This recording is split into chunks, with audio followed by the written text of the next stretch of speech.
Hey, Walter Sorrells back with more tips for the knife maker. Today, Hamons.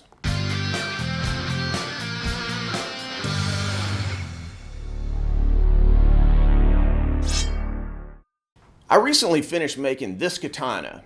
I really liked the way the Hamon came out, so it got me thinking. Today, an overview of Hamons. I'll start out with some theory and then wrap things up at the end with some practical hints. So hang in there for the whole show if you want to get into the nuts and bolts. Hamons are a visible signal of a really interesting engineering triumph. A buddy of mine who's now a high-ranking guy at NASA said something to me a long time ago that really stuck with me. He said, engineering is trade-offs. A lot of people think that engineering or making anything really is about what's best. Not the case. There's no best steel, no best sword, no best heat treating method. Everything's a trade-off. When it comes to knife making, the main trade-off with steel is, will it hold an edge or will it absorb shock without breaking? Now, there are a lot of nuances to this, but at the end of the day, the harder the steel is, the more likely that it is to break. So about 1,000 years ago, Japanese swordsmiths figured out a sneaky way of cutting this Gordian knot, the Hamon. The idea is simply that you harden the part of the blade that needs to be hard, that's the cutting edge, and you leave everything else soft. Now, most knife nerds are familiar by now with how this is done. The back of the blade is coated with a clay mixture, then the blade's hardened by the ancient standard method of heating it and then plunging it into water. Some details. In order to harden carbon steel, the temperature of the steel has to transition from around 1500 degrees Fahrenheit down to around 300 degrees Fahrenheit in about a second. So, the clay holds in the heat, allowing the edge section to shed heat really fast, while the spine stays hot for a while. The result is that the edge takes on a martensitic structure, which is the hard form of steel, while the spine reverts to pearlite, which is softer but more shock resistant. But here on this borderline between hard and soft, there's a mixture of crystalline structures, both martensite and pearlite. Properly polished, this structure becomes clearly visible as what we call a hamon. My speculation is that in the earliest Japanese swords, this was not formed on purpose. See, the lower that the carbon content of steel is, the faster that the steel has to cool in order to harden. So, with a relatively low carbon steel, the edge will harden because it's nice and thin, but the thicker spine is going to hold in that heat and it won't necessarily harden. So my guess is that the smiths recognized the benefits of this structure where you have a soft and a hard part fairly early on, and only later figured out how to, engineer that process with clay in higher carbon steels. But that's just a guess on my part. The earliest Japanese swords have very simple, straight hamons. Over time, the designs became more and more complex. It's been argued that the original intent of the more complex hamons was to create small sections that might crack but would avoid catastrophic failure during battle. They'd contain it in this small area and were elevated to an aesthetic thing later on. I'm skeptical. Blades don't tend to crack longitudinally during impact. They tend to crack across and snap in half. So it may be that they were just a creative touch from the very beginning. Who knows? Lost in the mists of time.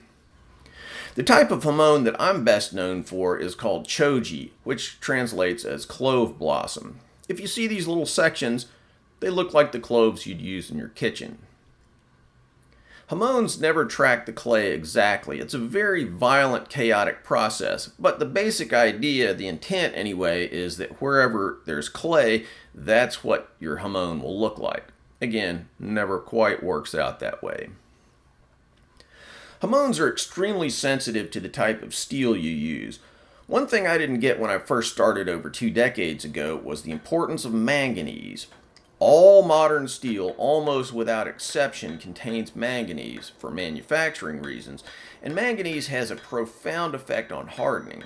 As a general rule, the more manganese in the steel, the less interesting the hamon. In fact, after a certain point, you can't really produce one at all, at least not without a lot of gymnastics. This is part of the reason that traditionally made Japanese swords, which are made from a primitive steel called tamahagane and don't have any manganese at all, produced extremely detailed and complex hamons. Here's a chunk of tamahagane that I made recently. Hard to tell it from a moon rock before it's processed. This sword, on the other hand, is made from modern steel, and I feel like I did about as good a job as I'm capable of, anyway, of extracting a detailed hamon from it. Of course, hamons have become features of Western blades too. Here are a couple of examples of ways that I've used them on modern style knives. If you're curious about the type of clay used, traditionally Japanese smiths used home secret recipe kind of things that combine pottery clay, ash, and sometimes crushed limestone, maybe even some other things. The key points are that the stuff has to adhere well, but it can't draw up and crack while it's drying, and that's why you can't just use straight pottery clay. And finally, of course, it has to hold heat effectively.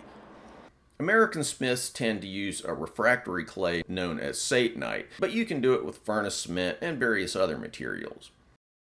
So, are you thinking about trying your hand at hamons? Here are a few pointers. First, use a high carbon steel like 1075, 1080, 1095, W1, or W2, and this is really important, with a low manganese content, around 0.3% or lower if that's at all possible. Forget stainless steels. Generally, you don't want any chromium in there at all. That rules out 5160, 52100, and some other tool steels like that. So when you order steel, you can ask for the manufacturer's data sheet, which will detail very precisely what's in the melt that you actually purchased. Second, polishing is a very big part of the process. The simplest approach is to just etch it in a dilute solution of ferric chloride and then polish it up a little with Flitz or Mother's polish, any kind of metal polish. But try different approaches. Try lemon juice or vinegar as an etchant instead of ferric. Try different polishes. Different methods reveal totally different results. Third, read up on Japanese swords. You may not want to make one yourself, but those guys have been making hamons for 1,000 years, so you'll find some good inspiration there. Fourth, quenching in water will often result in broken blades. That's just the way it is. There are, however, some ways to ameliorate those problems. I personally quench in warm water, then transfer the blade really quickly to a hot oil. Another approach is to use a fast engineered quenching oil like Parks 50. Whatever you do, recognize that there's a lot of unpredictability involved in this process. Which leads to my final point. You're just gonna have to experiment some. Takes a while to get this stuff right. There are a lot of variables here to line up correctly, or your blades just won't come out the way you want them. If you're the kind of guy who likes the journey more than the destination, hamons are great. But if you want to make a perfect knife the first time and just be done with it, hamons maybe are just sort of the road to frustration for you. FYI, if you're interested in delving into this a little deeper, I have a video available for sale on my website, waltersorrellsblades.com, and it really gets into the details of how I personally make my hamons. Also, polishing is a big part of this whole process. The right polishing approach will totally change the appearance of your hamon. So I've got a video available on that one too. Check again, waltersorrellsblades.com for that. All right, guys, thanks for watching, and we'll see you soon.